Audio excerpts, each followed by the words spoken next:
Hello everyone, कैसे हैं आप लोग? क्या हाल चाल है? आई होप आप लोग अच्छे होंगे। तो सर आज हम लोग पढ़ेंगे मोशन ऑफ द अर्थ। ठीक है सर। तो आज हम लोग स्टडी करेंगे what is the motions of the अर्थ। तो ध्यान से देखते हैं सर, स्टार्ट करते हैं आज के क्लास को। Our our earth makes two types of motion. हमारा जो अर्थ है वो दो टाइप के मोशंस को करता है। The first motion is rotational motion and the second motion is revolutional motion. पहला जो है वो है रोटेशन और दूसरा है रेवोल्यूशन। सर रोटेशन को हिंदी में बोलते हैं घूर्णन। क्या बोलते हैं सर? घूर्णन। ठीक है। और रेवोल्यूशन को बोलते हैं प्रक्रिमा। प्रक्रिमा। ठीक है। तो इन दो मोशंस को हम लोग को अच्छे से देखना पड़ेगा। नेक्स्ट, अब देखते हैं व्हाट इज रोटेशन। सर बचपन में आप लोगों ने लट्टू घुमाया होगा। तो लट्टू क्या करता था? ये अगर लट्टू का एक्सेस है तो लट्टू इसके चारों ओर ऐसे सर्कुलर मोशन शो करता था। लट्टू ऐसे करके रोटेट करता था। वैसा ही कुछ मोशन हमारा पृथ्वी भी, हमारा अर्थ भी करता है। सर ये है हमारा अर्थ का axis. This is the axis of the earth. अब आप मुझे बोलोगे कि भाई साहब ये जो एक्सेस है ये टिल्टेड क्यों है? तो ध्यान से रखिएगा, ध्यान रखिएगा, इस चीज़ को याद रखिएगा। हमारा जो अर्थ का जो एक्सेस है वो 23.5 डिग्री टिल्टेड है। इसके बहुत सारे रीजंस हैं, उन रीजंस में हमें नहीं जाना। बट हमेशा याद रखिएगा जो अर्थ का जो एक्सेस है वो 23.5 डिग्री टिल्टेड है। ठीक है। और अर्थ जो है इसी एक्सिस के अराउंड रोटेशन करता है। इसी एक्सिस के अराउंड रोटेशन को करता है। ठीक है, घूर्णन करता है। ठीक है। और इसी के वजह से पूरे पृथ्वी में डे एंड नाइट का फॉर्मेशन होता है। डे एंड नाइट का फॉर्मेशन होता है। अब मैं बताता हूं कैसे होता है। ध्यान देखिएगा, ध्यान से देखिएगा। सर मान लो कि ये ए साइड है और ये बी साइड है। ठीक है। ए साइड में क्या है? सूरज की जो किरणें हैं वो डायरेक्ट गिर रही हैं। मतलब इस पूरे साइड में, ये जो पूरा साइड है, इस पूरे साइड में क्या देखने को मिलेगा? डे देखने को मिलेगा। और ये जो पूरा बी साइड है, यहाँ पे क्या देखने को मिलेगा? नाइट देखने को मिलेगा। क्यों? क्योंकि वो जो बी साइड है वो छुपा हुआ है, सन के पास नहीं है। इसीलिए सर ए में डे देखने को मिल रहा है और बी में क्या देखने को मिल रहा है? नाइट देखने को मिल रहा है। नेक्स्ट, थोड़ी देर के बाद क्या हो जाएगा? ये जो बी है ये एक जगह पे आ जाएगा। क्यों आ जाएगा मेरे भाई? क्योंकि अर्थ जो है ये रोटेट कर रहा है, घूम रहा है।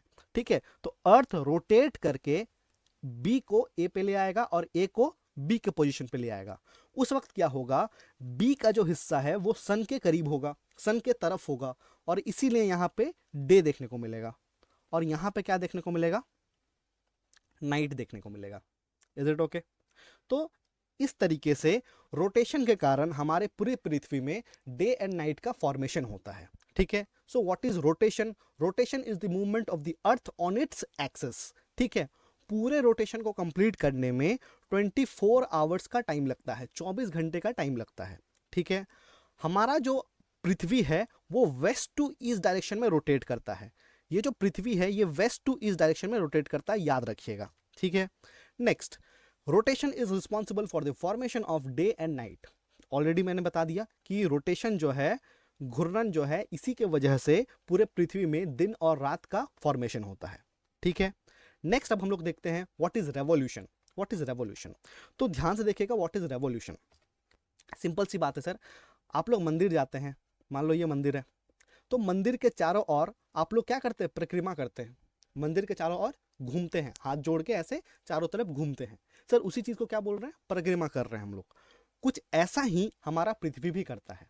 सर सेंटर पे होता है सन, और सन के चारों ओर ऑन अ फिक्स्ड पाथ हमारा जो अर्थ है वो रिवॉल्व करता है, परिक्रमा करता है। और इसी चीज को हम लोग कहते हैं रेवोल्यूशन। इसी को कहते हैं हम लोग रेवोल्यूशन। ठीक है। ये वो वाला रेवोल्यूशन नहीं है, फ्रेंच रेवोल्यूशन, रशियन रेवोल्यूशन, वो वाला रेवोल्यूशन नहीं है। ये वो वाला भी नहीं है, रेवोल्यूशन 2020 चेतन भगत वाला, वैसा भी नहीं है। ठीक है सर। चलिए नेक्स्ट, हमारा जो अर्थ है वो एक फिक्स्ड पाथ में रिवॉल्व करता है अराउंड द सन। और ये पाथ किस शेप का होता है? ये जो पाथ होता है ये इलेप्टिकल शेप का होता है। ये जो पाथ होता है, ये जो पाथ आपको देखने को मिल रहा है, ये इलेप्टिकल शेप का देखने को मिल रहा है। ठीक है। वो सर्कुलर शेप का नहीं है सर, इलेप्टिकल शेप का है। याद रखिएगा, इंपॉर्टेंट एग्जाम में पूछा जाता है। ठीक है। पूरा एक रेवोल्यूशन कंप्लीट करने में पृथ्वी को 365 डेज, 6 आवर्स और 9 मिनट का वक्त लग जाता है। लेकिन for the sake of the convenience हम लोग 365 डेज ही याद रखते हैं। दैट मीन्स एक पूरा रेवोल्यूशन कंप्लीट करने में 1 साल का टाइम लग जाता है। किसको? पृथ्वी को। ठीक है, नेक्स्ट सर, रेवोल्यूशन की वजह से क्या होता है? So revolution is responsible for the formation of seasons. ऋतुओं के निर्माण के लिए रेवोल्यूशन का होना जरूरी है, या फिर ऐसे भी कह सकते हैं कि रेवोल्यूशन की वजह से हमारे पृथ्वी में ऋतु का फॉर्मेशन होता है, सीजन्स का फॉर्मेशन होता है। ठीक है सर, कैसे होता है वो हम लोग अभी थोड़ी देर में देखेंगे। ठीक है, चलिए ध्यान से देखिएगा, आपको समझ में आएगा। इस चीज के लिए आपको 4 चीजें याद होनी चाहिए, 4 डेट आपको याद होना चाहिए। एक है 21 मार्च, जस्ट गिव मी 1 मिनट। हाँ, एक डेट है 21 मार्च, इसको याद कर लो आप। दूसरा डेट है 22 जून, इसको याद कर लो आप।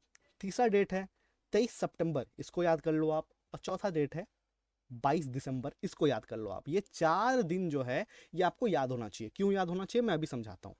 चलिए सर, सबसे पहले हम लोग देखेंगे 22 जून को। 22 जून का जो दिन है इसको हम लोग बोलते हैं समर सॉलिस्टिक्स। इसको हम समर सॉलिस्टिक्स बोलते हैं। सर इस दिन क्या ऐसा खास होता है कि इसको हम लोग याद रखें? तो देखिएगा ध्यान से। इस दिन क्या होता है, ये है हमारा एक्सिस पृथ्वी का। ठीक है, जो हमारा नॉर्थ हेमिस्फेयर आपको दिख रहा है, नॉर्थ हेमिस्फेयर जो दिख रहा है ये ज्यादा करीब दिख रहा है किसके? सन के। और इसको अलग वर्ड से हम लोग कह सकते हैं कि सनलाइट जो है ये ओवरहेड करता है। ओवरहेड का मतलब होता है परपेंडिकुलरली गिरना, परपेंडिकुलरली गिरना। दैट मीन्स सनलाइट जो है वो परपेंडिकुलरली गिरता है इस दिन ट्रॉपिक ऑफ कैंसर पे। कहाँ पे गिरता है सर? ट्रॉपिक ऑफ कैंसर पे। और इसी के वजह से क्या होता है, नॉर्थ हेमिस्फेयर में समर सीजन होता है। नॉर्थ हेमिस्फेयर में समर सीजन होता है और साउथ हेमिस्फेयर में विंटर सीजन होता है। क्लियर? नेक्स्ट, इस दिन एक और चीज खास होता है। नॉर्थ हेमिस्फेयर में सबसे बड़ा दिन देखने को मिलता है मेरे भाई, और साउथ हेमिस्फेयर में सबसे छोटा रात, सॉरी, साउथ हेमिस्फेयर में सबसे छोटा दिन देखने को मिलता है। नॉर्थ हेमिस्फेयर में सबसे छोटा रात देखने को मिलता है, और साउथ हेमिस्फेयर में सबसे बड़ा रात देखने को मिलता है। ठीक है, तो ये कुछ इंपॉर्टेंट चीजें हैं जो आपको याद रखनी है। ठीक है, समर सॉलिस्टिक्स में ये सारी चीजें होती हैं। नेक्स्ट जो है वो है 22 दिसंबर। सर 22 दिसंबर के दिन को हम लोग बोलते हैं विंटर सॉलिस्टिक्स। विंटर सॉलिस्टिक्स सर, इस दिन क्या होता है? इस दिन जो है हमारा साउथ हेमिस्फेयर सन के करीब होता है। और इसको अलग तरीके से बोल के देखते हैं सर, हमारा जो सनलाइट है वो ओवरहेड करता है ट्रॉपिक ऑफ कैप्रिकॉर्न पे, मकर रेखा। याद है सर? 23.5 डिग्री साउथ मकर रेखा, वहां पे ओवरहेड करता है। इसके कारणवश क्या होता है, नॉर्थ हेमिस्फेयर में विंटर देखने को मिलता है और साउथ हेमिस्फेयर में समर देखने को मिलता है। ठीक है, इसके अलावा सर नॉर्थ हेमिस्फेयर में सबसे छोटा दिन होगा, सबसे छोटा दिन होगा और सबसे बड़ा रात होगा। ठीक है, इस दिन क्या होता है, नॉर्थ हेमिस्फेयर में सबसे छोटा दिन होता है, सबसे बड़ा रात होता है। और इसी का अपोजिट देखने को मिलेगा साउथ हेमिस्फेयर में, सबसे बड़ा दिन होगा और सबसे छोटा रात देखने को मिलेगा। ठीक है, इसीलिए इस दिन को हमें याद रखना चाहिए। ठीक है, नेक्स्ट नेक्स्ट और 2 डेट्स हैं, जिसका जो है 21 मार्च और 23 सितंबर। ये जो 2 डेट्स हैं ये बहुत ही इंपॉर्टेंट है। क्यों? इस दिन, इन दोनों दिन में, इन दोनों दिन को हमें क्या देखने को मिलता है सर? जो लाइट है इन दोनों जगह पे, इन दोनों के लिए मैं लिख रहा हूं यहाँ पे। ठीक है, जो लाइट है वो ओवरहेड करता है इक्वेटर पे। कहाँ पे ओवरहेड करता है मेरे भाई? इक्वेटर पे। इक्वेटर पे वो ओवरहेड करता है। इसके कारणवश क्या होता है, पूरे अर्थ में, मैं साउथ हेमिस्फेयर नॉर्थ हेमिस्फेयर की बात नहीं कर रहा, पूरे पृथ्वी में equal duration of day and equal duration of night होता है। मतलब जितना बड़ा दिन उतना बड़ा रात देखने को मिलता है पूरे दुनिया में, पूरे दुनिया में। इसीलिए 21 मार्च और 23 सितंबर को हमें याद रखना चाहिए। ठीक है, तो 4 दिन है सर, 2 इक्विनॉक्स जो कि 21 मार्च, 21 मार्च और 23 सितंबर को होता है। ये 2 डेट्स याद रखना है आपने। और 21 जून, सॉरी 22 जून जो कि समर सॉलिस्टिक्स का है, और 22 दिसंबर, अच्छा सॉरी, ये 22 जून नहीं होगा मेरे भाई, 21 जून होगा, माफ करना, वही मैं यहाँ पे एक चेंज है, आई डोंट नो, एक सेकेंड, यहाँ पे 21 जून कर लेना आप लोग, 21 जून, ठीक है, वो गलत दिया हुआ है वहाँ पे, 21 जून। 21 जून को समर सॉलिस्टिक्स देखने को मिलेगा, और विंटर सॉलिस्टिक्स जो है ये 22 दिसंबर को देखने को मिलेगा, ठीक है। चलिए, इस चीज़ को मैं एक और तरीके से इंटरप्रेट करता हूँ, और वो तरीका भी एग्जाम में पूछा जाता है, ठीक है।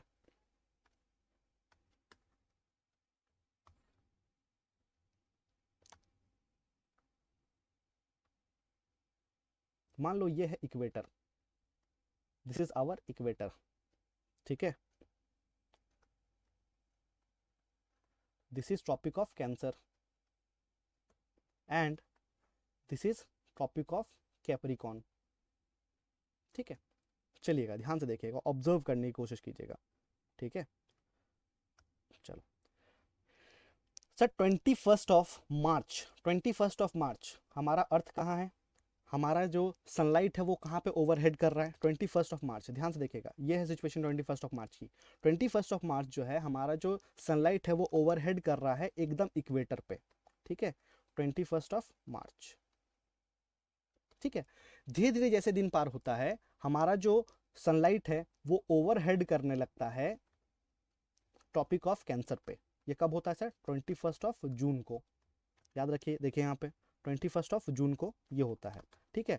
नेक्स्ट, दैट मीन्स जो सन का जो ओवरहेड सिचुएशन है कुछ ऐसा जा रहा है, ठीक है, यहाँ पे था, ओवरहेडिंग करते करते वो टॉपिक ऑफ कैंसर पे पहुंचा, फिर वो क्या होता है, ओवरहेडिंग करते करते फिर वो इक्वेटर पे पहुंचता है, फिर से वो इक्वेटर पे आता है, और ये दिन कौन सा होता है, ये होता है 23 सितंबर, ये होता है 23 सितंबर। फर्दर क्या होता है, हमारा जो पृथ्वी है वहां पे जो सनलाइट का ओवरहेडिंग होने लगता है, वो ओवरहेडिंग होने लगता है टॉपिक ऑफ कैप्रिकॉर्न पे। कहाँ होता है sir, topic of Capricorn. Topic of Capricorn कब ओवरहेडिंग करता है सर, 22 दिसंबर, और फिर से वो ओवरहेड करता है जाके इक्वेटर पे। दैट मीन्स वॉट, हमारा जो सनलाइट है, हमारा जो सनलाइट है वो एक बार ओवरहेड करता है कहाँ पे, टॉपिक ऑफ कैंसर पे, और इसी को हम लोग बोलते हैं समर सॉलिस्टिक्स,